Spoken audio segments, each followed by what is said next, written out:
Okay. So, last week we started our series on forgiveness. And last week we spent a lot of time focusing on not necessarily forgiveness, but a life devoid of forgiveness actually looks like. And what we really highlighted was that a life devoid of forgiveness, a life that is not like taking steps, active steps towards forgiving. It does not happen like that with the snap of a finger, but it is a journey. But a life that is not taking steps on that journey of forgiveness results in a life of anger. And we looked how anger affects us both psychologically and physiologically, okay? We looked at how anger affects us in our relationship. Am I too loud? Okay, sorry. I was just looking and some people are like... So, and how, when we have anger, it affects us psychologically and physiologically. It also affects us in our relationships with others, as well as the person who hurt us.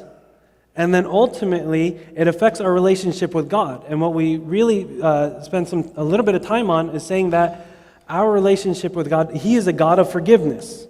He is a God who actively forgives and always wants to forgive. And if we choose not to forgive, then it's hard for us to be on the same page, because God is saying, I want to forgive. I came to forgive. And if we in our lives say like, well, I don't want to forgive, okay, then we might not get along. How am I supposed to come close to a God who wants to forgive when in my heart I don't want to forgive? We don't see eye to eye. And I'm not going to bring God down to mine and start to make examples and say, you know what, Jesus, I don't think that you should forgive this person for this person. No. He's the one who, out of His love and out of His desire to forgive, forgives. And so our options are, we just don't see eye to eye with God, and we move on our way, and we always have a gap in our relationship with Him because He is a God of forgiveness, and I don't want to forgive, or I begin to open up the door. I begin to look at the anger in my life, look at the different ways it's affecting me and the people around me, and look how it is putting me at odds with a God who forgives. So that's what we did last week. And the homework that I gave everybody last week is to look at your life and look and say like, well, how do I express anger? Because anger comes out a little bit different in everybody. How do I express anger? And if I'm able to identify how I express anger, then the challenge is to kind of trace it back and say, what is making me angry? Where am I what happened in my life? Who hurt me? Was it my parents? And we gave different examples. It could have been you've been passed over for promotion. It could have been you made a mistake and somebody whispered lies to you and you fell into premarital sex. It could have been because you were pregnant and you decided to have an abortion. It could have been because you were a victim of abuse, either sexual, verbal, or physical abuse. The door's open. Everybody's experienced something. There's not a person in here, and I'm standing on the stage and I'd be like, I'm a victim of abuse. It makes me angry when I think about it. And when I was thinking about this week and I was journaling about it, and I remember the scars of it, I realized that because I still have the anger and the scars of my past, that I still live in an emotional prison. Thinking I'm hurting them, but knowing ultimately I've hurt myself because I've kept myself contained in an emotional prison. So that's what we did last week. And I hope that if you want this series to do something for you, it has to be more than just a talk on Sunday. Because everybody suffers from anger, bitterness, and resentment. If you want to free from that, you got to do some work. Grace works in conjunction with our effort, not our merit. We need to put effort into our life. Grace works in conjunction with our effort, not based on merit. We need to put effort into what we deal with. We need to write it out. We need to face it. We need to be able to admit it. But now as we but we understand anger. What we want to do is now like talk about forgiveness. And to say that forgiveness, like it's a cornerstone of our faith, is a small statement. Okay? As we celebrate the passion of Christ, His crucifixion and His resurrection, forgiveness is an essential aspect of our faith. But how do we define forgiveness? Forgiveness is one of those things like we know it, we see it, we can read a story and identify there's forgiveness in this story. Okay? We can look at the prodigal son and say there was forgiveness. Okay? The father forgave the son. Okay? We can look at Jesus on the cross and say there was forgiveness on the cross. Jesus forgave the sins of the world. That's important. Okay?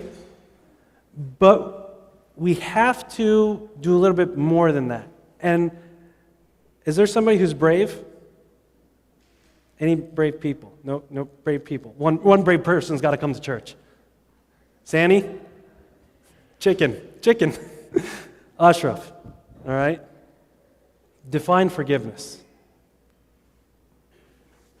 Well, I think you hit on it earlier. I mean, it's an agreement, right? So there has to be two sides of it. But I think it has to start, it's an agreement with yourself to want to forgive. Okay. So being able to let go of something that's happened in the past, or Okay. I think that's pretty fair. You're saying like it's something that, I mean, you said like it has to be between like two people, right? Correct? Okay. That it is something you want to let go of the past. Okay. I agree. I think those are good points. The whole purpose is like everybody should be thinking like if somebody came off of the streets and asked me like what forgiveness is, I commonly find even in myself like we have a hard time defining forgiveness. We know what it looks like. We know like how to identify it. But it's important for us to actually put some words to it. It's important for us to put some words to it. All right, so I borrowed this definition from one of the books that I read, and I'll be honest, the book that I read that most of this material is coming from, it's called Forgiveness is a Choice. It's by Robert Dean Ehrenreich. It's one of the best books of forgiveness I've ever read. Okay?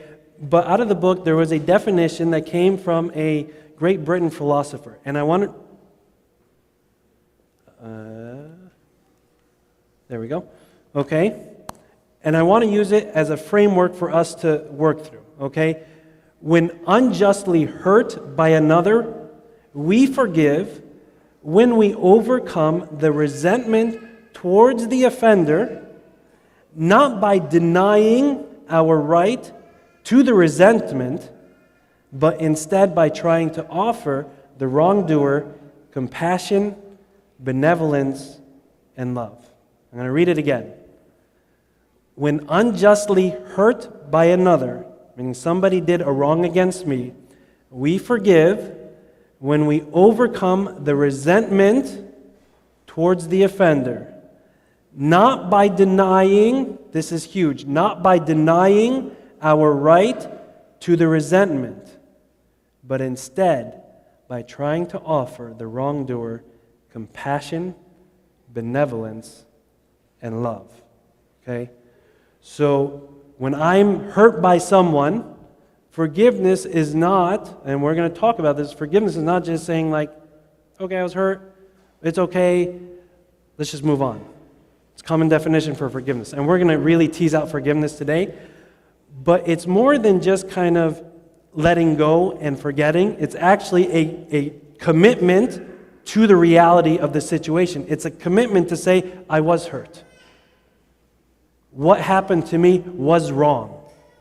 It's not denial of truth. It's a commitment to the reality of life. Denial of truth is brushing it under the carpet. Commitment to the reality of life is to say, I was hurt. But then forgiveness is when we're able to say, I was hurt and it was unjust, but I am making a very conscious decision to not just forget about it, but to be positive, to work through it, not deny myself that resentment, but to work through it. Okay? Now, what I commonly find in forgiveness, and I commonly find it in people because I found it in myself after reading this book, is that we have a very, like I was saying, we're able to identify forgiveness in a story, okay? But when it comes to us, when it comes to me, I kind of create my own definition of forgiveness. We commonly create our own definition of forgiveness. And we've created our own definition of forgiveness because, unfortunately, not the best of teachings have come into our Sunday school rooms. Not the best of reality has penetrated our thoughts. Meaning we've been hurt and somebody's saying, get over it. Move on. Forget about it. Just let it go and don't worry, you won't even remember it. We have picked up very false understandings of what forgiveness actually is. And then we kind of take all these false understandings, and with our personality, our characteristics, our strengths, and our weaknesses, we even mold it a little bit more in our own personal forgiveness. And there's a lot of wrong forgiveness, false forgiveness that is going on among us. So what I want to do is actually go through what forgiveness is not, and then I want to go through how forgiveness is more than certain things. We're going to look at what forgiveness is not, and then what forgiveness is more than. All right? So, forgiveness is not condoning or excusing. All right? Putting up with the abuse by suffering in silence and convincing yourself that you deserve the abuse. Okay? Putting up with the abuse by suffering in silence and convincing yourself that you deserve the abuse. Let me give you an example. Dad come home, Dad hits me. But it's okay. Dad's working 3 jobs. Dad is running on empty, and he's really trying to support the family. And so it's okay that I was hurt. It's okay. You know what? Give you another example. It's okay that my friend humiliated me in a group setting. I deserved it. They trusted me with a secret and I accidentally told the secret. I slipped. So when they humiliated me, I deserved it. When we say comments like this, what we do is we condone or we excuse the wrong.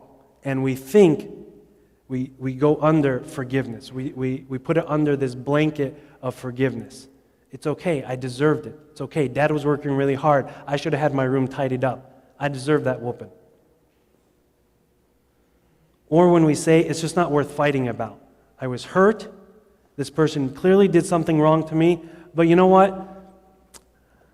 I'm a person, I don't like confrontation. So it's not worth fighting about. I'll forgive him. You're denying yourself the right or the right to be angry when we condone or excuse. This is not forgiveness. Another one. Forgiveness is not forgetting.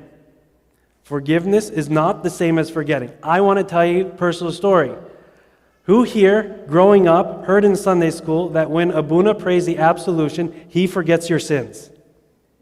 Okay, good. A good number of people have heard this and have also heard, I heard this, that actually in the prayer, he prays to forget. When I was ordained for a priest, I looked for this prayer. It does not exist. I have searched. This prayer doesn't exist. I even prayed about it. I was like, God, let me forget. Person came back next time, I remember. I was like, what happened? I was told in Sunday school that these priests, we forget these things. That's not how forgiveness works. Okay? When forgiveness does not lead to amnesia. Forgiveness does not mean you will become or you will have amnesia. Because actually, physiologically, the way we are wired, okay, the way we are wired is that when an incident happens that makes us angry or hurts us, physiologically and hormonally, something happens that burns that memory into our minds, which is why we stay up at night and we relive things. This is why we have post-traumatic distress disorder, is because when something traumatic happens, our body is actually wired to remember it. So to say that if I wait long enough and not deal with the issue, and I wait for amnesia to set in, what we've done is we have buried a problem alive. We have buried a problem alive, and we will never just forget about it. Our minds don't work that way. But what forgiveness does is it changes the way we see the past. It doesn't allow us to forget it, but what it does is it changes the way we see the past. Okay? Genesis 5:20. But as for you, you meant evil against me, but God meant it for good in order to bring it about as it is this day to save many people alive. This is when Joseph finally went through this couple-year process of when he finally came into face-to-face with his brothers, he struggled with forgiveness. And only until after a couple years of this going back and forth, and Benjamin and Reuben all in jail and stuff like that, was he able to look back and say, what you did was wrong. You meant it for evil. But God, He used it for good. He didn't forget the past. He didn't deny the past. He didn't say that what you did to me was actually good. He said what you did to me was evil. But I now have new eyes to see it. I now have new eyes to see it. So forgiveness is not forgetting.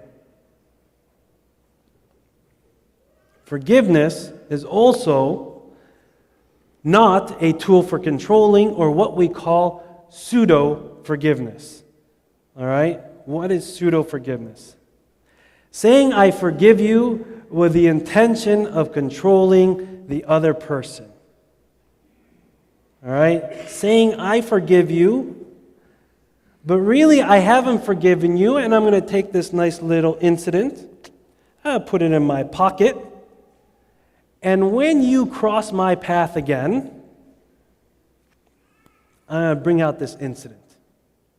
I'm going to hold it over you. But right now, I'm going to say I forgive you. Why? Because it allows me to be morally superior to you. You did something wrong. I forgive you. I'm the bigger person. I am now morally superior to you. I'm the bigger person.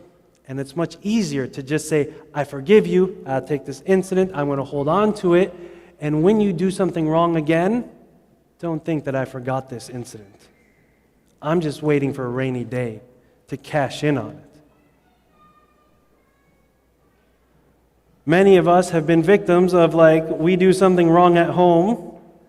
We say, I'm sorry, Mom and Dad. Mom and Dad say, it's okay, I forgive you. We mess up a little bit later, and when they want to address the issue, the whole kitchen sink comes out. And they start to unload all the different things that we've done. I know they're parents, okay? And I know that they love us, but they said, I forgive you. But they used it in the wrong way.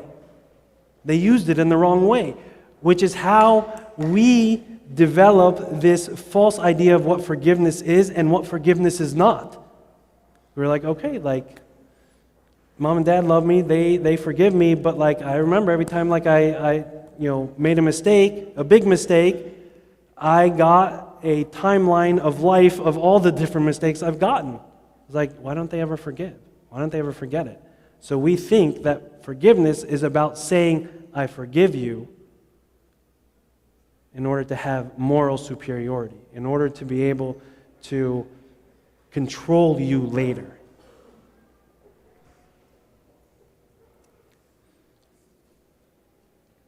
Pseudo forgiveness leads ultimately to the manipulation of the person that hurt us. Pseudo forgiveness ultimately leads to the manipulation of the person who hurt us.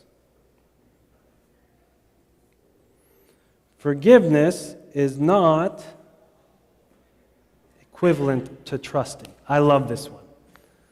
Okay? We commonly think that forgiveness equates trusting. We've used the line with our parents. Don't you forgive me, Mom? Why don't you trust me? Knew a kid who busted up his mom's second car, asked for the new car. And Mom came to me and said, I just have to say no. I was like, no kidding, you have to say no. If you gave him the car, I would think you need therapy. All right? But the card that we play is, but Mom, you said it, you forgive me. Why don't you let me drive the new car? We equate trust and forgiveness as hand in hand. If you have ever wronged a friend and you want to be back at that friend status, how do we know whether or not we've reached that status of being back to being friends? It's when they tell us the next secret. It's when they trust us again. That's when we say, they forgive me. Because I've been brought back to that same status. All right? But just because you may forgive somebody doesn't mean you have to trust them. Forgiveness is free, but trust is earned. Forgiveness is free, but trust is earned. If you, for example, a spouse may have a husband, who is an alcoholic. And through his alcoholism, he spent the family fortune. He would come back, he would beat the kids, he would even beat her. Okay? She can forgive him, but she doesn't leave him at home with a fifth. She can forgive him, and she can love him, and she can show him mercy, but doesn't mean she has to leave him at home with alcohol. Or doesn't mean that she has to trust that, he doesn't need to check in when he leaves work, when commonly in the past he would leave work, go to the bar, and then come home. That husband needs to earn trust again, but he can be forgiven. Somebody can sexually molest a child, and be forgiven. Doesn't mean you let him run a daycare or put him around the same temptation. You can forgive him. You can show mercy, but trust is earned. And trust and forgiveness are two different things. Trust is about you releasing your anger, your resentment, your right to be angry because you choose not to live in this emotional prison. That's forgiveness. Trust is something different. The two get commonly linked, but remember, forgiveness is free, but trust is earned.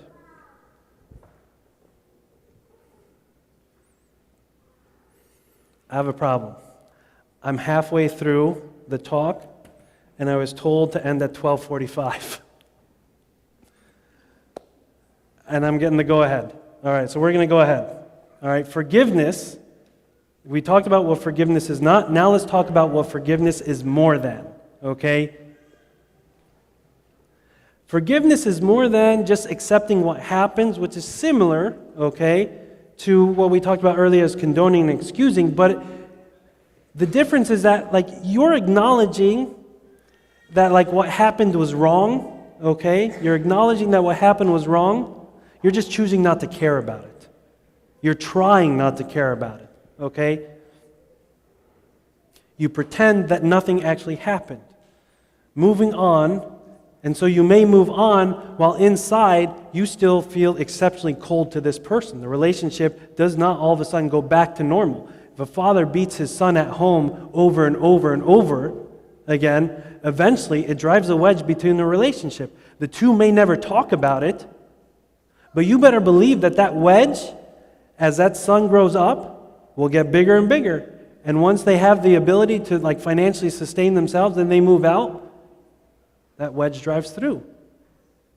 But because they never addressed it growing up, and the son in a defense mechanism said, I just don't care about it, I don't want to deal with it, it was wrong, it hurt, but I don't want to deal with it. all right, may think that I've forgiven, but ultimately will end up in a relationship that is very cold.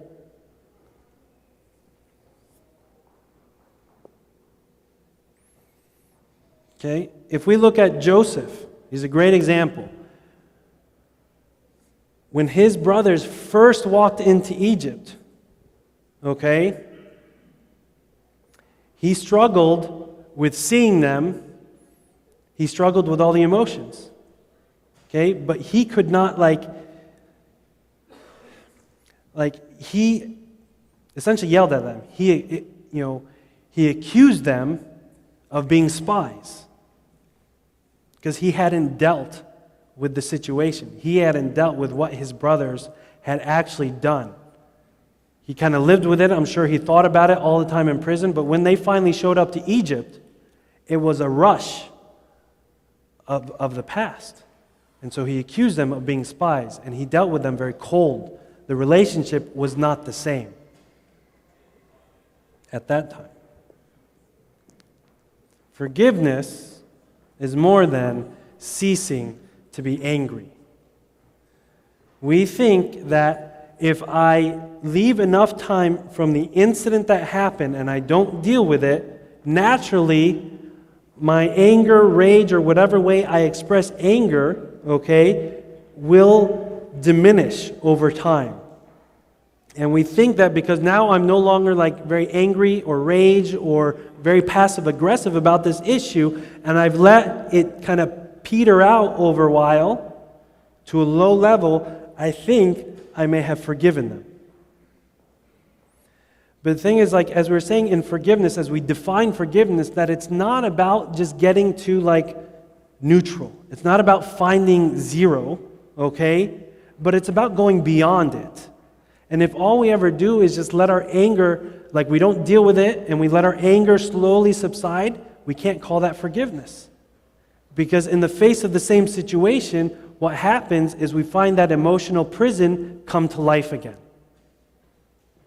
And now the incident that happened long ago is now controlling the way I think around this person, the way I feel around this person, my ability to make decisions, because I never dealt with what happened.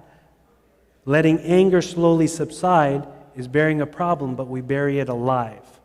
And all problems alive will come to life.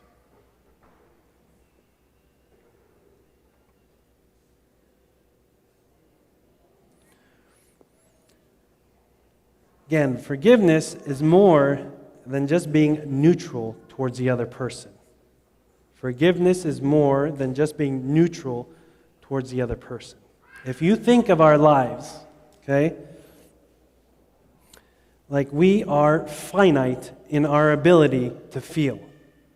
We are finite in our ability to feel. I can only deal with so much anger. I can only deal with so much resentment. If anger consumes most of my life, then I have very little left to be happy with. And what we commonly see is that many people who have not take this road of forgiveness end up with lives that are consumed by anger. And we can pick them out. We know that they're the one person something goes wrong, they have such a low threshold and they explode. That's a person who is consumed by anger. Very little room for the positive emotions in life. Happiness, joy, peace, laughter, very little room. And so, if you think of forgiveness, our goal of forgiveness is to deal with the anger, okay? Is to deal with the anger and to diminish the anger. But the beauty of forgiveness in the eyes of Christianity is that it's more than just diminishing the anger. That just leaves us with all this space that we need to fill. Emotional space that needs to be filled. And so the beauty of forgiveness in the eyes of Christianity is that it's not just diminishing the anger, but it's refilling the emotional void in our lives with something positive. With something positive. Because if you think of the number of times we've been hurt by friends, family, co-workers, all this. All of us have been hurt a lot. And all of us have maybe a lot of right to be angry. But if all we ever did, if our whole goal was to just be neutral, we would end up with a community that is stale. Like, it's just like void. Essentially, like we allow ourselves to just be acquaintances. Like, we have a room full of like physical people, but we treat each other like Facebook friends. I'll talk to you when I want to. I won't talk to you when I don't want to. But Christ told us to love each other. Christ brought us into fellowship with each other. He wants us to be a community that heals. He wants us to be a community that lives in the positive, not is just neutral to each other. And so instead of just, the goal is just to diminish anger, but the goal is to be in the positive, okay? To have a positive feeling towards somebody. I'm not saying you need to be their best friend, okay? But if somebody like, I know Peter from a long time ago, okay? We go way back in Chicago. But like, if I remember something that Peter did to me long time ago in Chicago, and all I've done is like subsided my anger, and now I see him, like we have the potential to have a great relationship because forgiveness is there. But when I don't choose to like march through forgiveness, okay, then every time like I see Peter, I may just like, I'll shy away. I don't want to be close to him.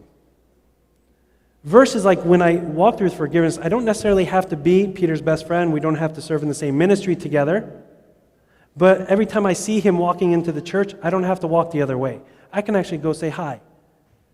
And not feel like this is going to be hard to go say hi. Okay? Or I hate it, but I'll do it because I know I should. That's what we want to get over. But if we don't get over that, like, that barrier, okay, by replacing that void with something positive, okay, then every time I see Peter, it will, hi, bye, and that's it, and I don't want to deal with him. But forgiveness wants us to replace it. And don't have to be best friends, but I can pray for Peter. I don't have an issue if we're in the same prayer group to say his name, but I'm not going to be his best friend. That's okay. But I don't have to run the other way. So it's more than just being neutral to somebody.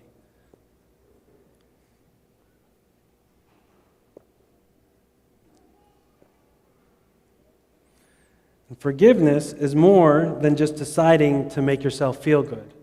Because a lot of times when we don't deal with the anger, resentment, and bitterness in our lives, we get tired of it.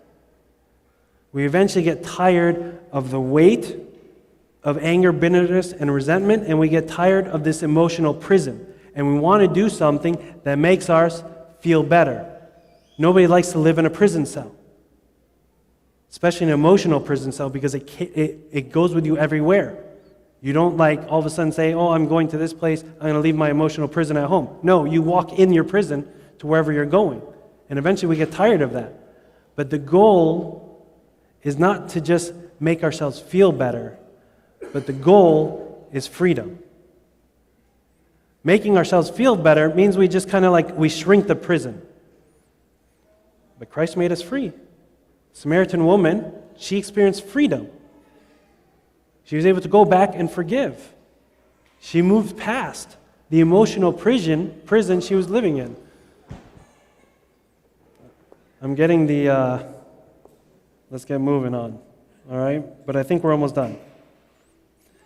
Again, forgiveness, if we're just trying to make our feel good, it may be a good starting point. But remember, forgiveness does not just stop with us, but it becomes a positive towards somebody else. All right. So we've actually covered everything. So we're good. Here's a summary. All right. Forgiveness is not condoning, excusing, justifying. Forgiveness is not the same as trusting. And it is not forgetting, okay? And forgiveness is not a tool to control other people, which we termed as pseudo forgiveness. Forgiveness is more than accepting what happens or being indifferent to it, ceasing to be angry or being neutral to somebody else, and it's more than just wanting to feel better about yourself. It's a journey. We are done.